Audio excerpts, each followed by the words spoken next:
Students, welcome to RS group of schools. I am Rachna Dikshit और आज के इस वीडियो में हम पढ़ने वाले हैं क्लास 9th हिंदी गद्य से चैप्टर 6 काका कालेलकर का जीवन परिचय। हिंदी के मूक साधक काका कालेलकर का एक साहित्यिक संत के रूप में और दक्षिण भारत में हिंदी के प्रचार प्रसार की दृष्टि से महत्वपूर्ण स्थान है। काका कालेलकर भारत के स्वाधीनता संग्राम के निर्भीक सेनानी, संत पुरुष और गांधी जी के अनुयायी थे। काका कालेलकर का जन्म 1 दिसंबर सन 1885 को महाराष्ट्र के सतारा जिले में हुआ था। इनके पिता का नाम बालकृष्ण कालेलकर था। इन्होंने बीए की उपाधि मुंबई विश्वविद्यालय से प्राप्त की तथा बड़ौदा के गंगानाथ भारतीय सार्वजनिक विद्यालय में आचार्य पद को सुशोभित किया। काका कालेलकर के नाम से विख्यात दत्तात्रेय बालकृष्ण कालेलकर भारत के प्रसिद्ध शिक्षा शास्त्री, पत्रकार एवं स्वतंत्रता संग्राम सेनानी थे। उनका परिवार मूल रूप से कर्नाटक के करवार जिले का रहने वाला था, लेकिन सालों से गुजरात में बस जाने के कारण गुजराती भाषा पर उनका बहुत अच्छा अधिकार था। काका कालेलकर साबरमती आश्रम में प्रधानाध्यापक के पद पर सुशोभित थे और अहमदाबाद में गुजरात विद्यापीठ की स्थापना में उन्होंने महत्वपूर्ण योगदान दिया। गांधी जी के निकटतम सहयोगी होने के कारण ही वे काका के नाम से जाने गए। वे सर्वोदय पत्रिका के संपादक भी रहे। 1930 में पूना की यरवदा जेल में गांधी जी के साथ उन्होंने महत्वपूर्ण समय बिताया। काका कालेलकर का कार्य क्षेत्र। काका कालेलकर सच्चे बुद्धिजीवी व्यक्ति थे। लिखना सदा से उनका व्यसन रहा। सार्वजनिक कार्य की अनिश्चितता और व्यस्तताओं के बावजूद यदि उन्हें 20 से ऊपर ग्रंथों की रचना कर डाली तो इस पर किसी को आश्चर्य नहीं होना चाहिए। इनमें से कम 5 से 6 ग्रंथ उन्होंने मूल रूप से हिंदी भाषा में लिखे। यहाँ इस बात का उल्लेख भी अनुपयुक्त न होगा कि 2-4 को छोड़ बाकी ग्रंथों का अनुवाद स्वयं काका साहब ने किया था। अतः मौलिक ग्रंथ हो या अनुदित, वह काका साहब की ही भाषा शैली का परिचायक माना जाता है। आचार्य काका कालेलकर साहब जी का नाम हिंदी भाषा के विकास और प्रचार के साथ जुड़ा हुआ है। 1938 ईस्वी में दक्षिण भारत हिंदी प्रचार सभा के अधिवेशन में भाषण देते हुए उन्होंने कहा था, राष्ट्रभाषा प्रचार हमारा राष्ट्रीय कार्यक्रम है। अपने इस वक्तव्य पर दृढ़ रहते हुए उन्होंने हिंदी के प्रचार को राष्ट्रीय कार्यक्रम का दर्जा दिया। साहित्य अकादमी में काका साहब गुजराती भाषा के प्रतिनिधि रहे। गुजरात में हिंदी प्रचार को जो सफलता मिली उनका मुख्य श्रेय काका साहब को है। निरंतर हिंदी साहित्य की सेवा करते हुए 21 अप्रैल 1981 को इनकी मृत्यु हो गई। काका कालेलकर जी की रचनाएं। काका कालेलकर जी की भारतीय संस्कृति के प्रति अटूट आस्था थी। इनकी रचनाओं में भी भारतीय संस्कृति के विभिन्न आयामों की झलक दिखाई देती है। इनकी प्रमुख रचनाएं निम्नलिखित हैं: जीवन साहित्य एवं जीवन काव्य, हिमालय प्रवास, यात्रा, लोकमाता, उस पार के पड़ोसी, बापू की झांकियाँ, सर्वोदय, जीवन लीला। काका कालेलकर जी राज्यसभा के सदस्य रहे और अनेक आयोगों के अध्यक्ष भी रहे। राष्ट्रभाषा प्रचार समिति ने इन्हें गांधी पुरस्कार से सम्मानित किया और भारत सरकार द्वारा ये पद्म भूषण उपाधि से अलंकृत किए गए। इन्हें राष्ट्रमत नामक मराठी पत्र के संपादक होने का गौरव प्राप्त हुआ। काका कालेलकर की भाषा शैली। काका कालेलकर की भाषा परिष्कृत खड़ी बोली है। उसमें प्रवाह, ओज तथा अकृत्रिमता है। अरबी, फारसी और गुजराती, मराठी के शब्द भी मिल जाते हैं। तत्सम, तद्भव आदि सभी शब्द रूप इनकी भाषा में एक साथ देखे जा सकते हैं। मुहावरों और कहावतों का भी प्रयोग किया गया है। काका जी मूलतः अहिंदी होते हुए भी हिंदी के समर्थ गद्यकार थे। इनकी भाषा शैली अत्यंत प्रौढ़, सशक्त एवं प्रवाहपूर्ण है। काका कालेलकर का साहित्य में स्थान। काका साहब एक मंजे हुए लेखक थे। किसी भी सुंदर दृश्य का वर्णन अथवा पेचीदा समस्या का सुगम विश्लेषण उनके लिए आनंद का विषय रहता था। किसी भी पेचीदा सुंदर दृश्य का वर्णन हो या फिर किसी भी भौगोलिक दशा का वर्णन, वो उनके लिए एक आनंद का विषय माना जाता था। उन्होंने देश विदेशों का भ्रमण कर वहाँ के भूगोल का ही ज्ञान नहीं कराया, अपितु उन प्रदेशों और देशों की समस्याओं, उनके समाज और उनके रहन सहन, उनकी विशेषताओं इत्यादि का स्थान स्थान पर अपनी पुस्तकों में बड़ा सजीव वर्णन किया है। जहाँ भी गंभीर विषयों की विवेचना करनी पड़ी है, वहाँ काका साहब ने विवेचनात्मक शैली का प्रयोग किया। इस शैली के प्रयोग से भाषा गंभीर और संस्कृत निष्ठ हो गई, विचार तत्व प्रधान हो गया और काका कालेलकर ने अपने संस्मरणात्मक निबंधों और आत्मरचित में आत्मकथात्मक शैली का प्रयोग किया है। वे जीवन दर्शन के जैसे उत्सुक विद्यार्थी थे, वैसे ही वे देश दर्शन के भी शौकीन थे। हिंदी जगत आपका सदैव आभारी रहेगा। Thank you. Hello students, welcome to RS group of schools.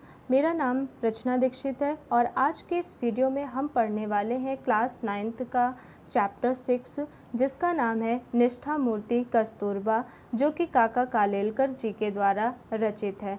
वास्तव में ये एक संस्मरण है जिसमें हम कस्तूरबा जी के बारे में और उनकी निष्ठा, उनके कर्तव्यों के बारे में चर्चा करेंगे। तो आइए शुरू करते हैं। महात्मा गांधी जैसे महान पुरुष की पत्नी के तौर पर पूज्य कस्तूरबा के बारे में राष्ट्र का आदर मालूम होना स्वाभाविक है। राष्ट्र ने महात्मा जी को बापू कहकर संबोधित किया, महात्मा कहकर संबोधित किया, राष्ट्रपिता के नाम से संबोधित किया। इसलिए कस्तूरबा को भी बा के एकाक्षरी मतलब एक अक्षर नाम से राष्ट्रमाता कहकर संबोधित किया गया। किंतु सिर्फ महात्मा जी के साथ के संबंध के कारण ही नहीं, बल्कि उनके जो आंतरिक गुण और निष्ठा के कारण भी कस्तूरबा जो है वो राष्ट्रमाता बन सके। चाहे दक्षिण अफ्रीका में हो या हिंदुस्तान में, सरकार के खिलाफ लड़ाई के समय जब जब चारित्र का तेज प्रकट करने का मौका आया, तब तब कस्तूरबा हमेशा इस दिव्य कसौटी से सफलतापूर्वक पार हुई हैं।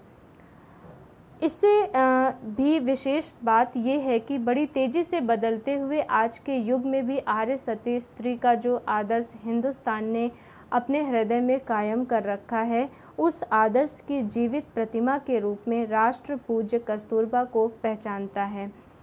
कस्तूरबा अनपढ़ थी। हम ये भी कह सकते हैं कि उनका जो भाषा ज्ञान था वो देहाती था। दक्षिण अफ्रीका में जाकर रहीं, इसलिए वो कुछ अंग्रेजी समझ सकती थी।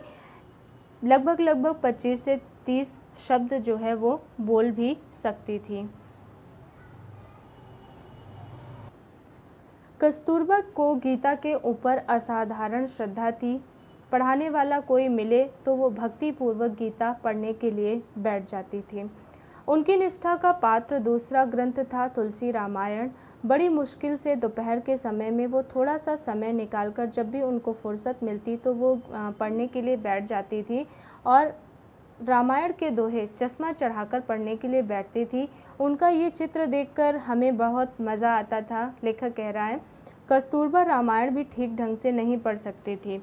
राष्ट्रीय संत तुलसीदास के द्वारा लिखा हुआ सती सीता का वर्णन भले ही वो स्पष्ट पढ़ नहीं सकती थी, लेकिन उसकी जो छवि है, वो उसका जो रूप है, वो कस्तूरबा के अंदर देखा जा सकता है। दक्षिण अमेरिका की सरकार ने जब उन्हें जेल भेजा तो कस्तूरबा ने अपना बचाव तक नहीं किया, ना कोई सनसनाटी पैदा करने वाला निवेदन प्रकट किया। मुझे तो वो कानून तोड़ना ही है जो ये कहता है कि मैं महात्मा जी की धर्मपत्नी नहीं हूँ। डॉक्टर ने जब उन्हें धर्म विरुद्ध खुराक लेने की बात कही तब भी उन्होंने धर्मनिष्ठा पर कोई व्याख्यान नहीं दिया। उन्होंने सिर्फ इतना ही कहा, मुझे अखाद्य खाना खाकर जीना नहीं है, फिर भले ही मुझे मौत का सामना क्यों ना करना पड़े। कस्तूरबा जी के प्रथम दर्शन मुझे शांति निकेतन में हुए, जहाँ पर जब महात्मा जी वहाँ पधारे तब स्वागत का जो शुभारंभ पूरा होते ही सब लोगों ने सोने की तैयारियाँ शुरू कर दी। उस समय मुझे ऐसा लगा मानो हमें आध्यात्मिक माँ और बाप मिल गए हैं। उनके आखिरी दर्शन मुझे उस समय हुए जब वो बिरला हाउस में गिरफ्तार की गई। महात्मा जी को गिरफ्तार करने के बाद सरकार की ओर से कस्तूरबा को कहा गया कि अगर आपकी इच्छा है तो आप भी जो है साथ में चल सकती हैं। बा बोली, अगर आप गिरफ्तार करें तो मैं आऊँगी, वरना मेरी आने की कोई भी तैयारी नहीं है। आश्रम में कस्तूरबा हम लोगों के लिए माँ के समान थी। सत्याग्रहाश्रम यानी तत्वनिष्ठ महात्मा जी की संस्था थी। उप शासक मगन लाल भाई उसे चलाते थे। ऐसे स्थान पर अगर वात्सल्य की आर्द्रता हमें मिलती थी तो वो कस्तूरबा से ही। कई बार बा आश्रम के नियमों को ताक पर रख देती। आश्रम के बच्चों को जब भूख लगती तो वो उनकी बात बा ही सुनती थी। नियमानिष्ठ लोगों ने बा के खिलाफ कई बार शिकायत करते हुए देखा, किंतु महात्मा जी को अंत में हार खाकर निर्णय देना पड़ा कि अपने नियम बा को लागू नहीं होते हैं। आश्रम में चाहे बड़े बड़े नेता आएं या मामूली कार्यकर्ता आएं, उनके खाने पीने की पूछताछ अत्यंत प्रेम के साथ यदि किसी ने की थी तो वो कस्तूरबा ही थी। महात्मा गांधी जब जेल में थे तब 2-3 बार राजकीय परिषदों का या शिक्षण सम्मेलनों का अध्यक्ष स्थान कस्तूरबा को लेना पड़ा। आज के ज़माने में स्त्री जीवन संबंध के हमारे आदर्श जो हैं वो काफ़ी बदल गए हैं। आज कोई स्त्री अगर कस्तूरबा की तरह अशिक्षित रहे और किसी तरह महत्वाकांक्षा का उदय उसमें ना दिखाई दे तो हम उसका जीवन यशस्वी या कृतार्थ नहीं कहेंगे।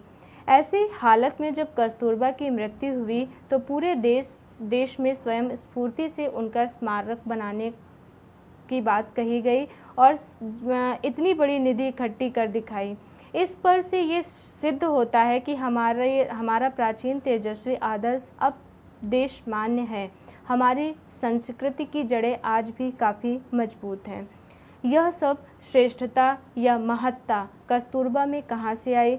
कस्तूरबा ने शब्द से ज़्यादा कृति को महत्व दिया। कृति अर्थात रचना।